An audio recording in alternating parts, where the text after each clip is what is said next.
है हमारा law of conservation of mass.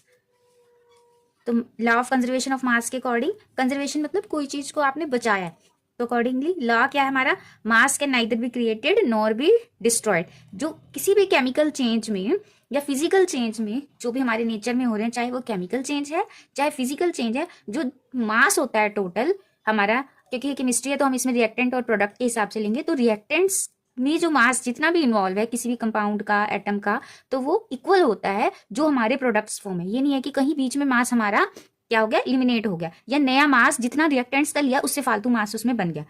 तो जितने भी फिजिकल केमिकल चेंजेस होते हैं, तो total mass of the reactant is equal to the total mass of the product. जितना रिएक्टेंट यूज होगा उतना ही प्रोडक्ट फॉर्म होगा, ना तो मास वहां पे कहीं आपका डिस्ट्रॉय हो जाएगा रिएक्शन के अंदर और ना ही क्रिएट हो जाएगा। और किसने दिया था ये, एंटोनी ल्यूइजियर ने ये हमारा लॉ दिया था। फॉर एग्जांपल अब ये लॉ दिया था, फॉर एग्जांपल अब ये हमारा मर्करी ऑक्साइड है, ये हमारा क्या है, मर्करी ऑक्साइड है, मर्करी, और हमें हमारी ऑक्सीजन गैस इवॉल्व हुई है, तो इसमें ये हमारा 100 ग्राम और ये हमारे मर्करी होती है 92.6 और ग्राम के राउंड अबाउट आ जाए, इतने ग्राम हमारी ऑक्सीजन प्रोड्यूस हुई, इतना मर्करी जो यूज है। तो जब आप टोटल करोगे 10 और ये 100, तो इधर भी 100 आएगा और इधर भी क्या है हमारे पास 100 है, कि टोटल मास जो है विद इन द रिएक्शन क्या रहता है, हमेशा सेम रहता है।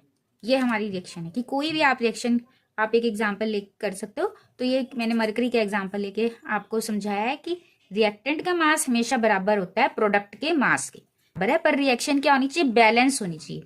अब यहाँ पे इक्वेशन के हिसाब से वेट जो है रिएक्टेंट्स का इक्वल होता है प्रोडक्ट के, राइट। अब उसी में आप एक एग्जांपल से आपको और क्लियर होगा, जो हम एक न्यूमेरिकल इससे रिलेटेड करके देखते हैं। What mass of silver nitrate will react with 5.85 gram of sodium chloride.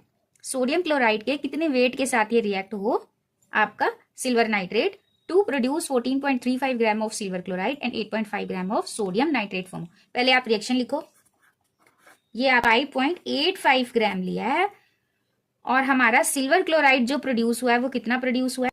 हमें क्या चीज निकालनी है कि what mass of silver nitrate, ये निकालना है, तो इसको हम क्या ले लेंगे x। अब इधर का sum should be equal to इधर का, यही होना है, तो हम इसको क्या लिख सकते हैं, इसको यहाँ रख के बाकी चीजों को उधर ले जाके हम सॉल्व करेंगे अपना। पहले इनको ऐड कर लेते हैं, 5 और 3 8 और 5 एज इट इज 0.85, राइट। अब ये 0.85 इधर वाली साइड आपका 0 0 आ जाएगा। अब 3 ग्राम विल बी द आंसर।